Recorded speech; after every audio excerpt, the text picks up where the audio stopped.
fastest way to kill your business in 2025 is to automate it. Here's the thing that terrifies me. Every time I open up my Facebook or LinkedIn feed, all I see are my friends going, my goodness, look at what AI can do. Now AI can do this, and it can do this, and it can do this. And I have automated these entire parts of my business. And what they don't realize is, once that's true for the start to the finish of any process, what do we need them for? The question you should be asking yourself at this point in the entrepreneurial evolution is, what are the things that we can de-automate? What are the things that we can bring back to humanity? What are the things that we can make manual? Where can I add a human touch? Where can I add value? Where can I make people feel like the intervention of a person is actually worthwhile? Because if you can't do that in your business, if all you're seeing is, okay, my business is helping a customer cross the bridge. I help my customer get from here to here. And there are 10 steps along the way. And oh my golly, I can automate steps 3, 5, 7, 8, 9, and 10. You start to see the forced obsolescence. You begin to see AI eating you alive.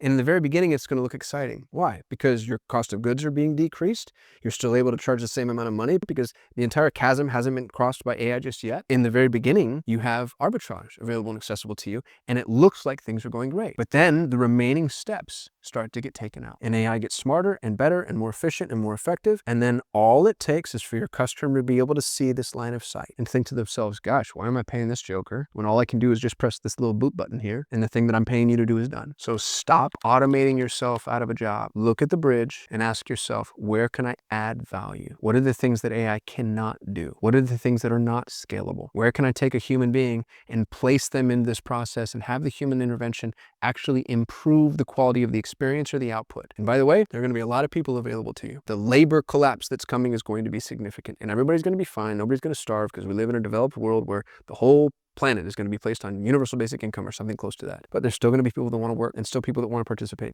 And if you can be one of the folks that decides how to utilize human capital in an effective way, you're going to have your pick of the litter. But it's going to require you to look different. When they zig, you zag. Don't steer into the car wreck, right? Look at what is possible from a manual perspective and start integrating that into your business. And if anybody in the peanut gallery says, but Carsten, that's not scalable, I swear I will do whatever the equivalent of YouTube choking you is. Because scale in the world of AI is death, obviously.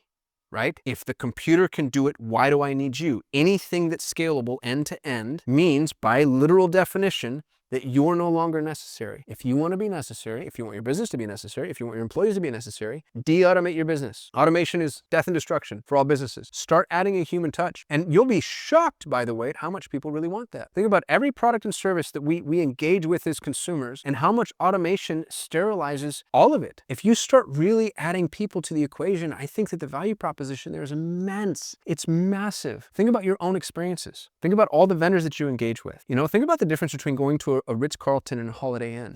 I checked into an Airbnb recently where I didn't engage with a human being one time, even over chat. I'm used to the host at least messaging me and saying, hey, I'm Shirley, and we're so happy to have you stay at our home. These folks had the communication automated, and it was fine. And there was also something that felt so inhuman.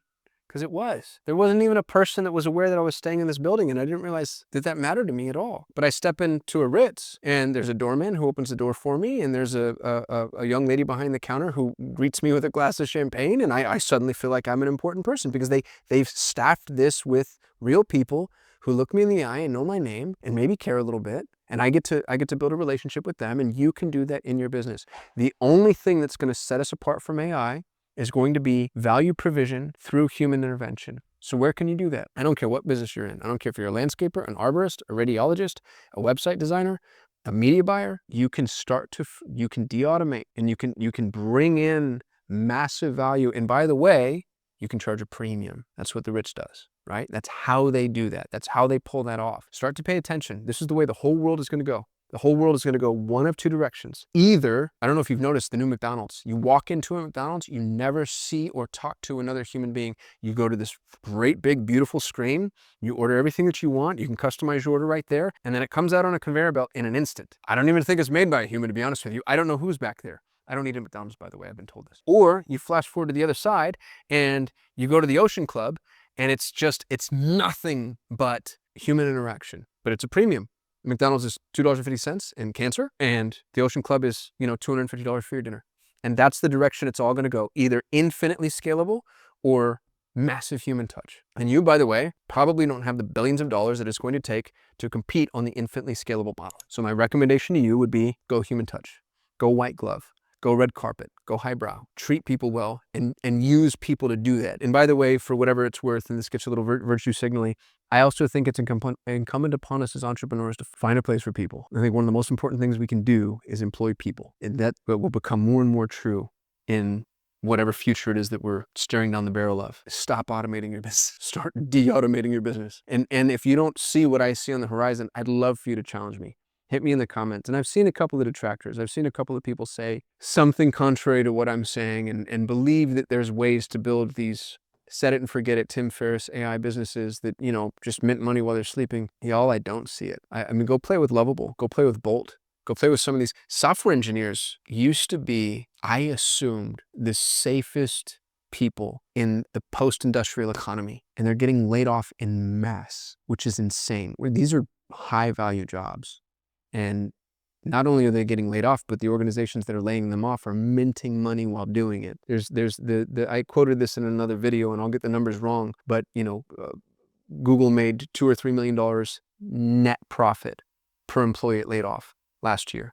Facebook Meta made something close to that, $2 or $3 million net profit. Amazon made $2 or $3 million net profit. Microsoft made almost $10 million in EBITDA for every employee it laid off. That's the world that we're living in. So you can run as far and fast as you can in the direction of automation, which is your own obsolescence, or you can start to de-automate and you can find out where can we intervene as human beings that's actually providing value. And that's the key, by the way, is to really think about as I close this idea out and I land this plane.